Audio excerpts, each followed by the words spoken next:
You guys would say. And just whatever it takes to get your story. It can take 25 minutes, take 35. We close it off at an hour. Yeah.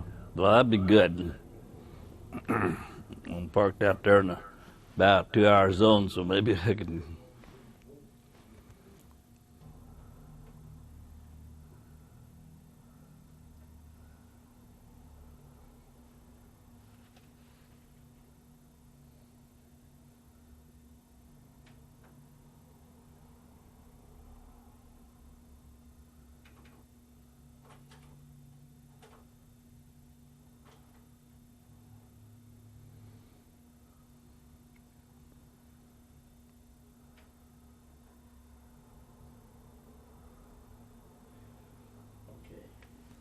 Okay, this is the Riley County Veteran History Oral History Project. Today is Wednesday, October the 8th, in 2003. This interview is taking place at the Riley County Courthouse Plaza on 4th Street, Manhattan, Kansas. This World War II veteran is Glen A. Burwell. He was born March 10th, 1926, and currently lives at 729 Fry Drive here in Manhattan, Kansas. My name is John Lindholm, and I will be doing the interviewing. And Oris Kelly is operating the recording equipment. Glenn, would you please tell us your name, rank, serial number, and your branch of service? I'm Glen Burwell, and I was in the United States Marine Corps. And you retired as a PFC, is that right? That's correct. Mm-hmm. And where were you born? I was born out in Abilene, Kansas. Hold it, John. We're going to have to, this thing isn't doing right. So let's start over again. Okay. 45 to Europe and got in 17 missions. Okay.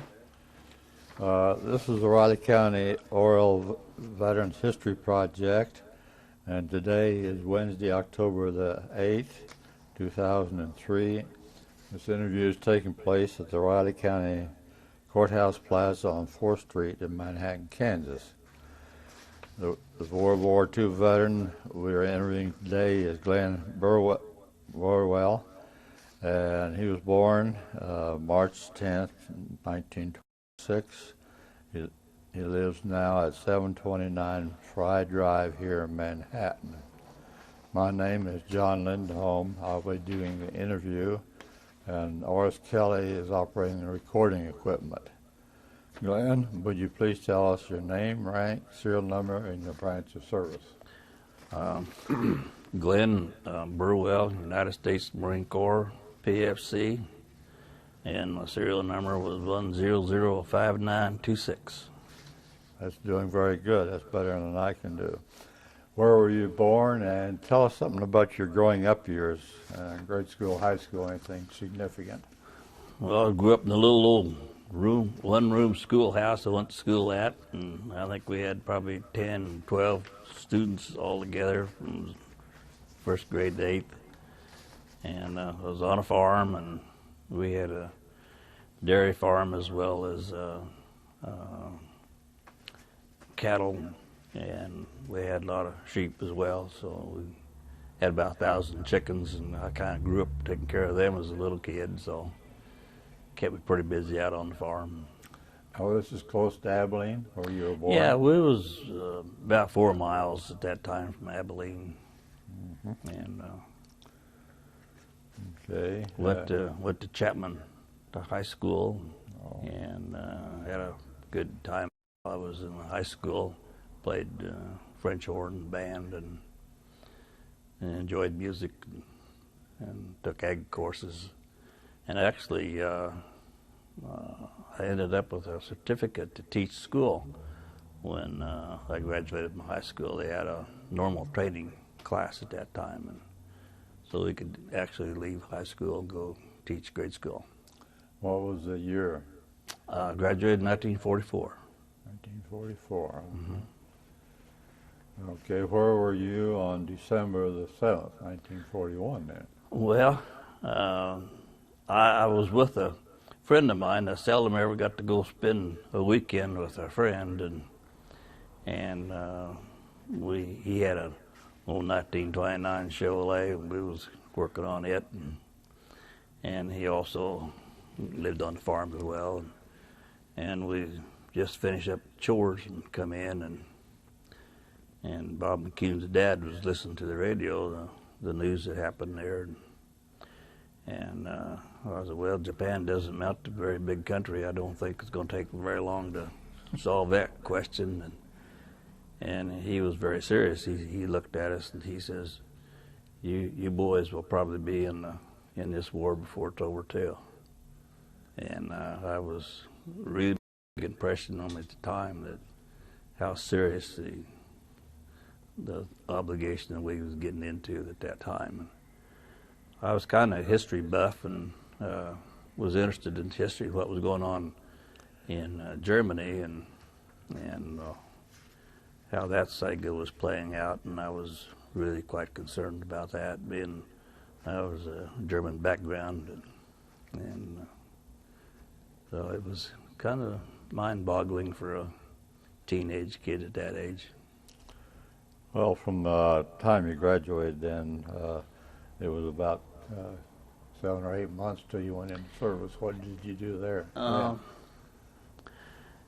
Actually, I could have got out of this war. I was my brother was in the Air Force or Air Corps, I guess, at that time, and I was being deferred to stay out on the farm to help, and I lived in a neighborhood where there was a lot of conscientious objectors, and when you went to town, the other thing was people kind of look at you like, what are you doing running around here not taking care of your country's obligations? And so I told Dad, I said, I'm just going to go ahead and volunteer in the draft, and he wasn't too happy about that, but anyhow, I did, and on January the 1st, I went to Leavenworth, and I tried to get in the Navy. Is what I wanted to do. I was studying radio and some radar stuff at that time, and hopefully that's getting in the Navy. I'm kind of looking for a dry sack to sleep in most of the time, anyway, you know. And but I was in charge, being a volunteer to go, so a bunch of these conscientious objectors was in some of my groups, so they made me in charge to see if they got to where they were supposed to get to, and of course they was dragging their feet and didn't want to go, and so I missed my obligation to getting in the Navy, and the Navy officer said, well, if you join the Marine Corps, it's part of the Navy, and maybe you could get sworn in the Navy before the Marines get you, and so I took that chance. Fortunately, I really ended up in the Marines, and it was quite good to me, really. Well, where did they send you then from Leavenworth? I went to Paris Island, South Carolina. For boot camp? For boot camp down there. And how long did that last? Well, a little over 3 months.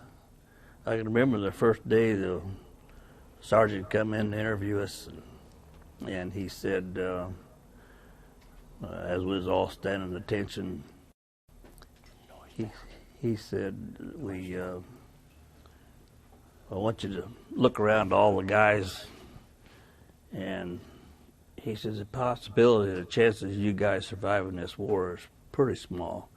He says, oh, there'll be over 30% of you that'll never get through the war. So he says your chances to be in one of them is to be the best Marine you can. So I tried to be the best Marine I could while I was going through basic training and learn all I could. And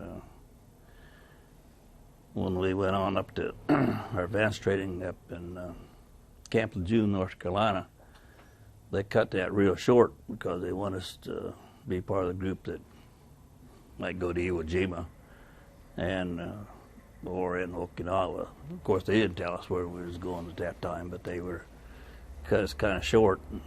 And out of that group, we'd got everything, all of our new gear and our weapons, and everything was packed and stockpiled and ready to ship out. And they called 60 of us out of that whole battalion. And I was in charge of that group, and couldn't open the orders until after we got on the train for about 2 hours. Come to find out I was going to Quantico, Virginia to Officers Candidate School. Well, I sure well didn't want to be a Marine officer. Marine Corps, I had no idea just being a good Marine, let alone an officer. And being I had some normal training, schooling, why they thought maybe I'd make a teacher, so I ended up going to Marine Corps schools and teaching and training Marine officers. But you never did go to officers training school, though, is that not? Well, I was probably more so than, we had about 10 times more training than what the officers got. We had so much more to do, and actually, when the war was over and time to get discharged from service, I was my commanding officer asked me to go to Annapolis and go to the academy, and they'd send me up there with a full field commission as a first lieutenant, and signed up for 6 years, and I turned it down. So that's how dumb I was. Okay, so you spent all the rest of your Marine time there in North Carolina? Yeah, between Virginia, between Quantico, Virginia, and Camp Lejeune, North Carolina, we were back and forth. And then we would be, and part of that 90-day training, we'd be somewhere in the Caribbean as doing all kinds of amphibious training, teaching, training officers. Matter of fact, the last group of people that we trained through Officers Candidate School, we didn't take them all the way through our program, but we took them through the amphibious part, and that was with the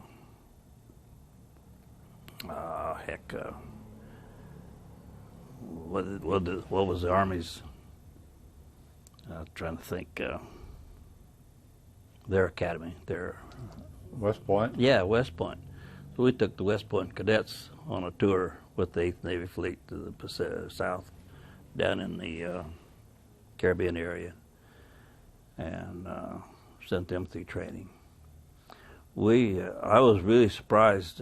We did that also with the Navy people out of the academy too, but they was resentful of how we treated them because we was pretty mean to them. Well, we was a lot meaner to the Army guys, and but they never complained and were real great guys to work with. I really enjoyed working with those people. So it ended up being really a fun trip, and I enjoyed it a lot. Oh. Then after that was the war was over not too long, and President Truman came down to the on Sunday morning about 6 o'clock. We all fell out, full uniform, and he walked up and down, visiting, looking at a lot of troops. But he happened to stop in front of me, and I had a Browning automatic rifle, which is a shoulder weapon, and I couldn't present arms with him like you would with a rifle, so I just gave him an arm salute, and he sat there and chewed me up for about, well, it seemed like an hour and a half, but he called me everything but he thought I was a big traitor and disrespected the president, and I figured, man, I was going to go to the brig for the rest of my life. And that, after that was over with, we got back to the barracks, and I don't suppose I was there half an hour. And I was called to the command post, and President Truman was there, and he apologized to me for making a big mistake. He said I should have knew better than that, and I don't know if I would be a guest of him and his family at the White House. So I got invited to go visit the White House and Truman, and had lunch with him and listened to him play the piano and sing some songs. His daughter was there as well. And I really, that was a... You didn't have a musical instrument there, so you could... No, I didn't. I couldn't help him out with my old French horn. But he kind of took a liking to me, and on special occasions, he'd invite me to the White House for different ceremonies and different things, and I even got invited to the president's ball that he had, and when you sit there around the tables with dignitaries of the world around, and I'm just the PFC in the Marine Corps, I kind of felt a little bit out of place. I sure did enjoy it. It was really interesting. And so it was soon after that you got out of the service, was it? Yeah, it was sometime after that. Because we had to go to sea and look and see if we could find any Russians out there, submarines and whatnot, because that was one of the things that came down to and got us out of bed at 6 o'clock on Sunday morning to talk to us about. Was he was afraid that so many of the people was going to start, the military start mustering out people, and really didn't have any really good organizations with the service, and so he took part of the 8th Navy Fleet, and there must have been about 3-4 companies of us Marines, and so we went to sea. We went about everywhere looking wherever we might be, and we went in different ports and different places, and just was this in the Pacific or the Atlantic? It was in the Atlantic, yeah. Mm-hmm. And so this was, actually you were in for a year after the war ended in Japan. Just about. Mm-hmm. Mm-hmm. Yeah, most of that time you said you were patrolling the Atlantic Ocean, huh? Yeah, a lot of that we were, yeah. We'd maybe out 3 months and then come into port someplace, and that was always enjoyed port duty. And we ported in South America and in the Caribbean area in different places, and Puerto Rico, and we'd come back to New York, maybe refuel, have a week or 10 days there. And so I was, when you get to port that often and different ports and around the country, fortunately I was lucky enough to get to see a lot of country and visit with a lot of different peoples, and also while we're there, you may be looking for spies or whoever it might be, part of the duty. Well, did you get home on leave any time during that year? Yeah, sure did. Yeah, got home, enjoyed it. But matter of fact, I had a appendicitis operation while I was in the, and that was sometime around just before Thanksgiving. Yeah, it probably been 45, I guess. And anyhow, doctors kind of screwed up trying to give me a spinal block. They gave me 3, and they didn't think I was going to make it. Matter of fact, they told me I wasn't going to survive. It was about 3 days all I had time to live, and I got a little agitated at that time of some of the doctors and some of the. Well, I think I got really the most angriest at the clergy, because they wanted to read me my last rites and tell me that, you made no hope, no chance to survive this. And I said, well, of course I call Jesus Christ Jason.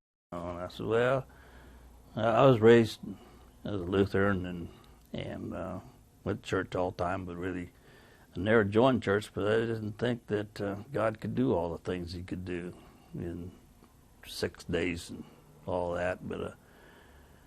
But anyhow, while I was in the Corps, other times I prayed for a little mercy, and it seemed to happen. And so I asked God for giving me a life, and I felt real good about it at the time. And so I'd asked the clergy when they came in. I said, well, I'm not ready to make that trip. I got it postponed for a while, and they would stop and just keep reading my rites. And so I told them, I said, well, what happened to hope, and what happened to faith, and what happened to all the miracles that God was supposed to have done and all that? And they said, they just wouldn't listen to me. So, but anyhow, I was in the hospital then it took me 5 days for so I could start feeling something again, and anyhow, I got my left and right all mixed up somehow in that mess, and I'd try to walk, I'd pick up my right foot and my left one would come up instead, and I'd fall down. I had to learn to walk all over again, and so I was in the hospital about probably 4 months but I got to go home on leave, and Eisenhower, my commander got real irritated at me because I didn't ask for leave to come home for General Eisenhower when he came to Abilene. He come back shortly after the war was over in Europe, and I never even dreamed that the commander would ever give you the leave to go home for something I had, but that was a big thing, in which it was. But so I had a lot of fun. I had a good time while I was in the Corps. I went and seen a lot of things, seen a lot of people, and went about everywhere I wanted to go.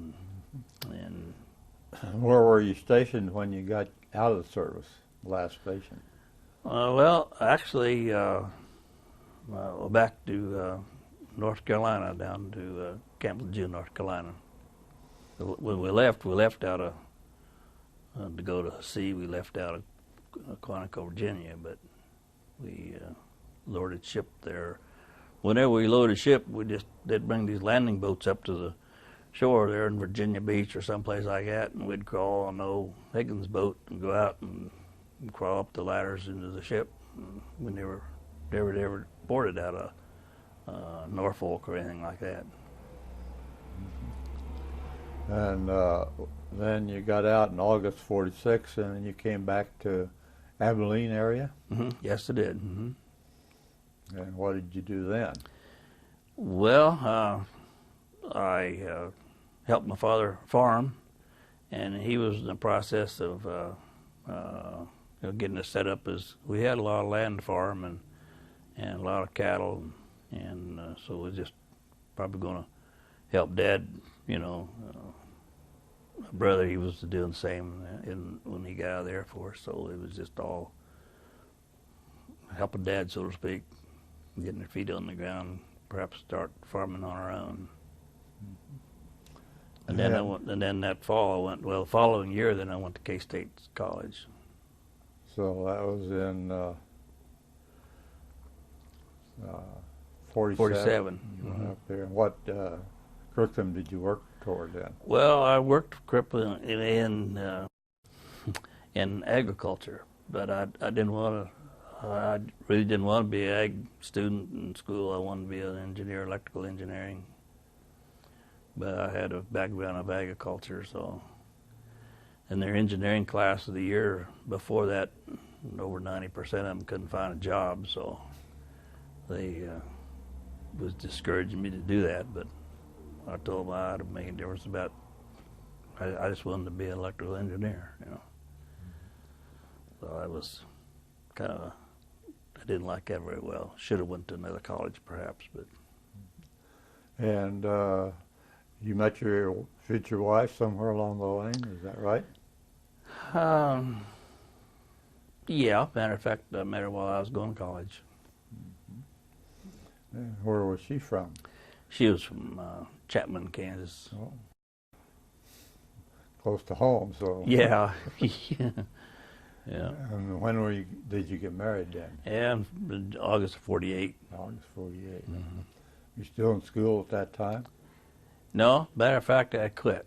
Oh. And then it started up my own farming operation. Mm-hmm.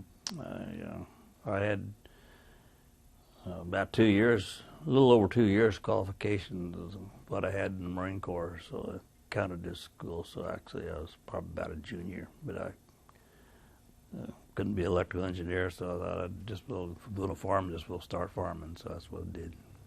Okay. And do you have any family? 2 boys. 2 boys. And what are they doing? My youngest boy is student counselor down in Kansas City area, and he has a family of boy and girl, and she is a doctor back in Virginia, and my grandson is he has a loan officer mortgage company in Kansas City, and my other son is kind of in between jobs right at the present time, but he's been with the Agra program with farm chemicals and seed, and that kind of stuff. And so he's kind of the downturn in the economy kind of got pushed out of his job, and he's in the process now of getting reorganized into another farm program similar to what he was in. Okay.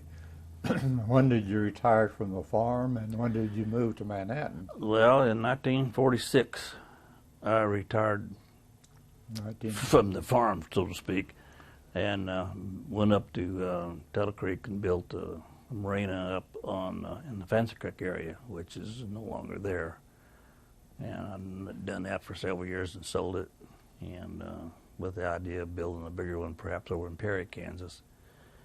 And meantime, that didn't work, so I was in the insurance business, selling life insurance and health and mutual funds and different associated things like that. And I worked my way up in the management of that company for, I think I worked for them about 16 years. And finally just really got burnt out with that, and decided I'd probably get in maybe building a mobile home park and that sort of thing, which that's what I ended up doing. I retired from that, excuse me, and sold it out in 96, I believe it was January 96 I sold it. And I've been buying, selling, trading, remodeling buildings and enjoying myself. And we bought a place down in the Lake of the Ozarks and bought a cabin down there on the lake and remodeled that. Not lived there, but we spent quite a bit of our summertime at that area and enjoyed that a lot. That was a highlight of my life, being down there at the lake.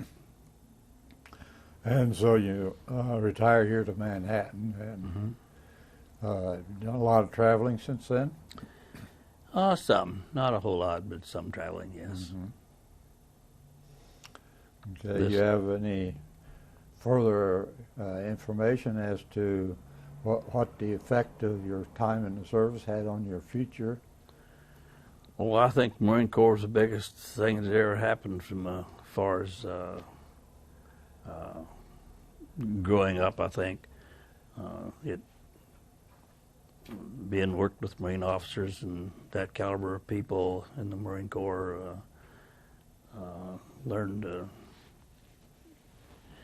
just to really be a great person and being able to stand up and say what you want to when you need to, and they train us to be the best as you can be and treat everybody else as the best you can. It's kind of like old Semper Fi, you know.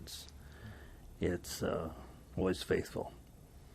And some of the hard luck that I had when I was in the service has opened my eyes up to be probably a better person as well.